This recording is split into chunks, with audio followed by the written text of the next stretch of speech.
Hi, everybody. Thank you for joining the Surviving Layoffs Community Conversation Podcast. And I've been looking forward to today's podcast. Our guest today is Dr. Terri Camp Willis. Terri, welcome to the podcast. Thank you. Happy to be here. Now, Terry's a professional therapist. And, the premise of the podcast really came from a book that I released a couple of months ago, which is called Surviving Layoffs: Faith, Favor, and Follow Through. And the whole thing was in the last 25 years in technology, 3 times my name was on the layoff list. So when that happens, how do you handle that change forced upon you? How do you look through and look for opportunities? And, people handle that very differently. So, we wanted to talk about change, catastrophe, opportunity, loss, and, and preparation with Dr. Terri.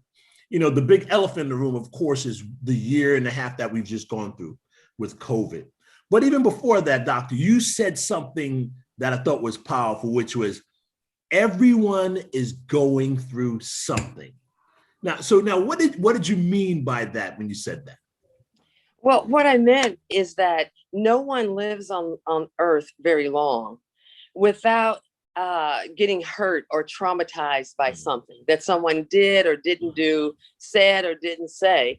And so it's all about being able to recover from that. And so, so everybody has gone through something. Everybody is going to go through things. And it's what we're going to do about it, how we're going to manage it, how we're going to get through it. That's what matters, even more so than the size of the crisis. And that's the theory that the theme that we're talking about in the book, right, is that change is going to happen. It's life. Things are going to happen with you. We're imperfect people. People have good and poor motives, and these things happen to you. And what you control, I guess, is how you handle that. And there's some people who don't handle that well. Right. Is that the people that you're working with, and just the need for your help and professional therapeutic help? Yes, it's usually people that have gone through something painful or traumatic, and they reach out for help to navigate through that, or they've noticed symptoms that have been around a long time that bother them. And so then that's when they reach out. Or marriages, usually they're hanging by a thread by the time I meet them. I always say my favorite thing to do is pre-engagement counseling. My second favorite is premarital counseling, to set people up with an arsenal before they even get married. An arsenal, not against each other, but against outside things or conflict, how to handle all those things. When you said that, it just brought to my mind that, people have injuries or disabilities that are visible, that we can see in their physical health, but then there are things that are invisible. And what you just said is kind of preventative medicine Yes. for our emotions and our mind. Would that be a correct kind of depiction of that? Yes. I'm very much about preventative. If we can prevent something from becoming big and uncontrollable, that's the best case scenario, but if not, we'll jump in wherever the people are. But I believe in being preventative. We can prevent so many things in life. And sometimes we don't know how to do that. We're not taught how to do that. There's, one of the things I wish that they talked about in schools more often is how to relate to people well and how to resolve conflict, because everyone's going to have to do that. We won't all use the information on why X equals 7. Some of us will never have to know that again, but everyone's going to have to know how to be in relationships well, and how to navigate it, and how to recover from pain or loss or conflict or change. Now, when you say that, what comes to my mind is, the traditional scenario, or the best case scenario, is that, you're born into a family with parents, and those parents are raising you and teaching you these things. You have learning opportunities in your family. But, if we just looked at, family, the change, the breakdown, restructure, or the redefinition of family today, I guess, we also can learn that not from my nuclear family, but the whole thing about the extended family also helping to teach that. Absolutely. We need to build community. And actually, they've already seen where sometimes losses, they're bigger based on the relationship or the connection. So sometimes people can grieve more deeply if their best friend dies over if their mom dies. Or for some people, this is sad, but some people grieve more deeply over their pet because the pet was the one that was there for them. And so it was a bigger loss. Right. That is just the reality of it. The pet never disappointed you. The pet Never did. hurt you. The pet never, talked down to you or abusive to you. Correct. And so they are safer to some people. Some people will isolate, but we need some sort of connection. So their connection is their pet. So now let's bring just this past year of COVID. And I guess I would, ask you, you do this for 11, you're a professional, you have a practice. What did you see as a result of COVID and then the need for your practice and just for your industry expertise? So honestly, people that were close to the edge were pushed over the edge. People that had it somewhat together, if nothing changed, then they needed help, and I saw where my business really doubled during COVID. So the upside of that for them is that people, it was more in vogue to get help. They were talking about getting help. And so people felt more comfortable doing that. And so I was glad to see people actually getting the help they need, because people can need help. That doesn't mean they're going to get it. So I thought it was positive that people were actually reaching out for the very help that they needed. And, when you said the term, it was more in vogue, we are two Black African-American professionals.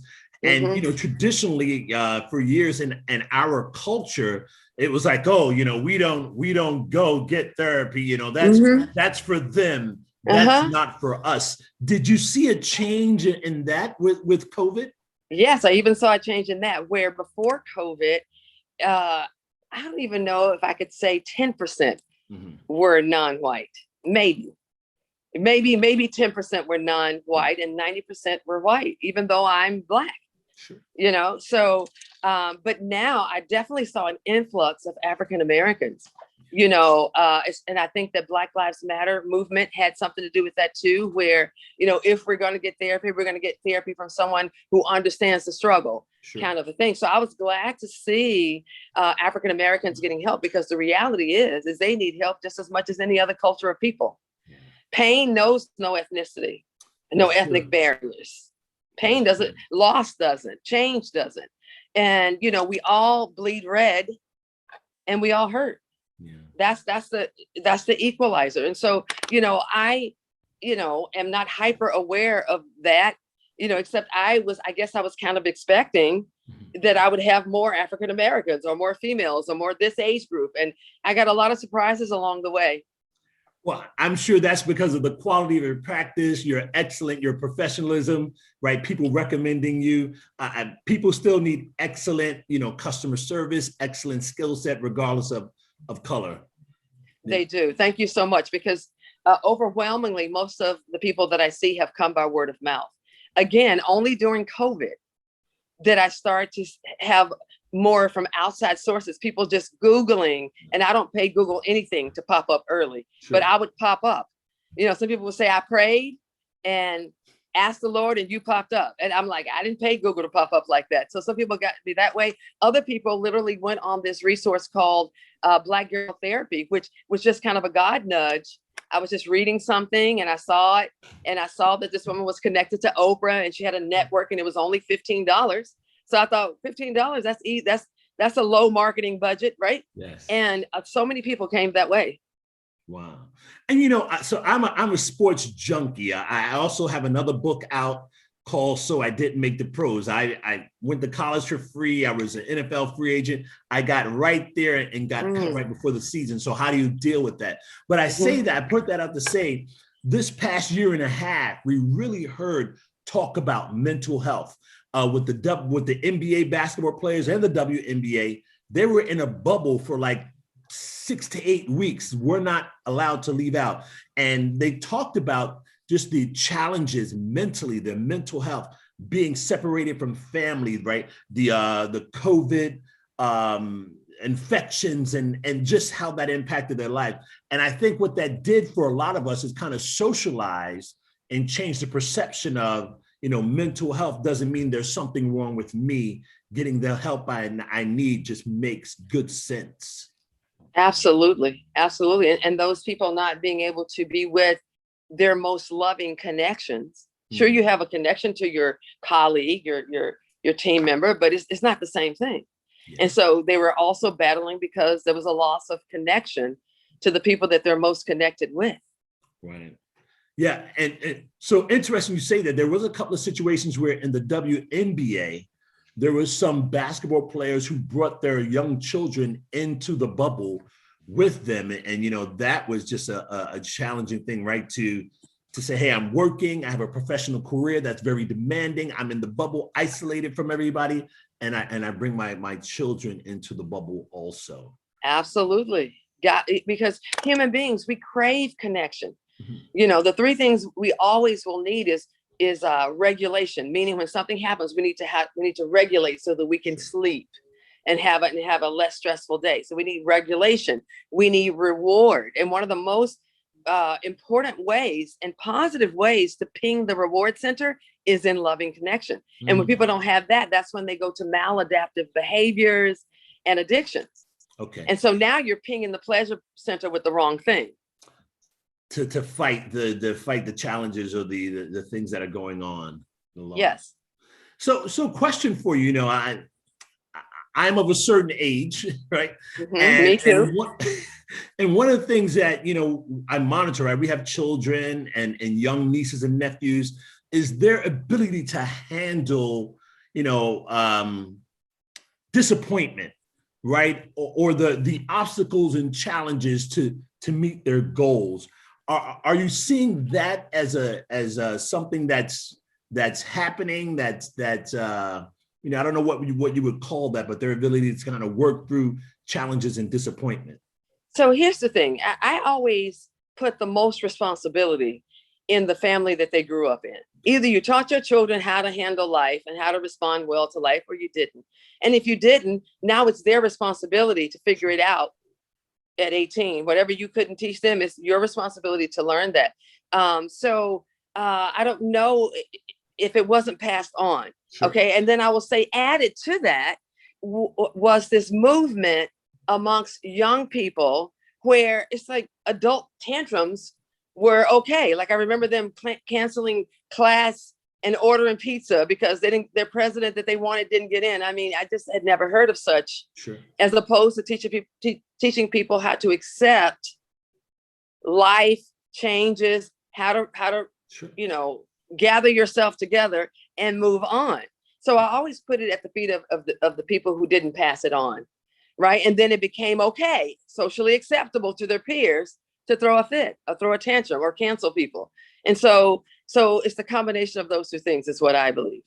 I got you. But my millennial, who's 27 years old, I didn't see her going to any meltdowns because I started helping her with meltdowns at 2. Sure. And so she knows how to get disappointed and then get reappointed and keep going. Mm-hmm. And I think you made a comment when we were preparing, and it's kind of in line with what you said: disappointment, refocused, and get going. So you made the comment refocus. Yes. Kind of talk to me a little bit about that. So what I mean by that is this: we don't deny that there is a problem or a crisis. Mm-hmm. I see it, but I'm not focused on it. I'm not so focused on it that it's changing my brain chemistry and my blood chemistry and raising the fear in me. I'm not going to focus on it like that just because it's a reality. I'm going to focus on how I'm going to get through that, how I'm going to boost my immune system, how I'm going to stay safe, how I'm going to help people. My mind goes to that. I remember, coming in from the grocery store the first time after the crisis began. And I remember overhearing myself singing on the inside, how God gives me peace like a river. Now I had just come from the grocery store where everybody, as I looked around waiting in line, the what I was seeing on the people's faces was, I could feel it. And it was sad. And it was more in number than I'd ever seen it in one space. And yet, and I just remember in that moment, just kind of praying on the inside of me for the people. And then, but then I just redirected, refocused, got my mind off of all of them, because I was not in the middle of a therapy. I was in the middle of the grocery store. So I just stopped focusing on them. And then I just started, just focusing on me and saying, I'm not going to take the bait. I'm not going to go into panic. I'm not going to go into fear, because fear doesn't even make good decisions. Fear doesn't facilitate sweet sleep, none of that. But I must have done so well that I'm home now, putting my groceries up, and I'm singing how God gives me peace like a river. So I stopped. I felt this little nudge to record it, the video of myself, and then just to post it. Now, you won't find very many videos of me singing. I don't post those, even though, I sing in church all the time. Yes. But I felt like to share that with people, something, and it's like God was wanting me to give them a focal point, something that they could resonate on, right. On the inside of them. And I got a lot of feedback on that very topic, how people loved it and how their kids liked it. And all I was singing was, God, you give me peace like a river. Right. And I was just singing that one line, like a river, peace like a river, just over and over. So, I like that, because, I can just go back in my own mind, right? You get the email, you get the pink slip, hey, your job is gone. Am I going to focus on, oh my goodness, my job is gone, and be paralyzed? Mm-hmm. Or am I going to refocus on, where is that new opportunity, right? And how do I get there? So, and it's real, right? I mean, the job is gone, and I have to deal with that kind of loss, but still, I must move forward. And that's important, because whatever's in our mind is going to tell our brain what's released into our blood. So we're going, oh no, what am I going to do? You're releasing toxins that fight off stressors into your brain chemistry and your blood chemistry. But if you're saying, okay, thank you, Lord, that you can make another way for me. I thank you, Lord, that I'm going to make it. Lord, I'm listening to your nudge. What do I do next? Now you're releasing stuff into your brain and your blood chemistry that's helping you versus dragging you down over it. So, and I remember I've tried this in every crisis you could name, including divorce after 28 years of marriage. Mm-hmm. And you know what? It still worked. In the middle of a crisis that size, right? It still worked. The way I thought about it as I went through the process. I couldn't wake up and go, oh no, I can't believe this. After 28 years, what am I going to do? Like, if I did that, it's going to start flooding my body with the wrong thing. But if I said, God, you're with me. It's a new day. You have new and tender mercies. I can get through this with your help. So I'm assuming these are tips, techniques that you are sharing with your clients. Tried and true. Yes. And so again, as we're self-regulating, how we self-regulate varies. Like for me, to get a jingle going in my mind so I can't have any outside thought, that regulates me. Other people listening to music does that for them. Other people doodling, drawing, puzzling. People self-regulate a lot of different. Some people just get a little motion going. Right. Whatever people do to self-regulate. I got it. So what is that thing for me? What is that thing for you? Right. That resets you, puts you back in your zone, brings you back to homeostasis. Even though out here it's not homeostasis, out here is war, out here is COVID, out here is the crisis, but you can't let that get inside of you. And it will if that's what you focus on. Yes. So I'm very solutions-based therapy. I'm very positive psychology. I'm very much, the first few sessions, of course, I'm listening, I'm comforting, what I need to do, encouraging, and then after a while, we have to turn it, because again, there's no end to that cycle unless you bring an end to it. Gotcha. So, I guess as we're, as we're coming close, kind of the end of this, this time together, what is that key takeaway that we should, walk away with as we talk about handling change, handling loss, right? Handling stress, trauma? What would be that key takeaway that you would have? So if I can give two key takeaways. Sure. One is maintaining connectedness with whoever your support system is. If that's your church family, oh, awesome. If that's your best friend, awesome. If that's your spouse, awesome. Because we can be around people and still feel lonely. That means we don't have connectedness going. So connectedness is huge. Okay. But then also knowing what self-regulates you. Sure. So let me give you this little stat, and the credit goes to Alice G. Walton of Forbes.com. But she was talking about social connection is the key factor to well-being. She says social connection reduces stress and boosts resilience. It says loneliness is connected to depression. Loneliness may increase inflammation. Now that's the opposite of connection, obviously, loneliness. Loneliness is contagious. Misery loves company. That's sure. Really true. Loneliness affects cognition. So just getting connected, and then regulating yourself. Those are the two things. I have to get back to my baseline. So when other people don't understand, like for some people, being alone and being able to paint is what's going to regulate them, then do that unapologetically. Because again, how can we start again if we haven't flipped the upside down triangle, if we haven't put it back on its base where we're solid? How can we make a good decision? Sure. Very hard to do that. Wow. This was awesome. This is going to help me and a bunch of other people. So I thank you, Dr. Terri, for sharing with our audience. Audience, I thank you for being here today. And we will definitely have the opportunity to follow up and spend more time with you. Dr. Terri, thank you. You have a great day. You're very welcome. My pleasure to be here anytime, Boris.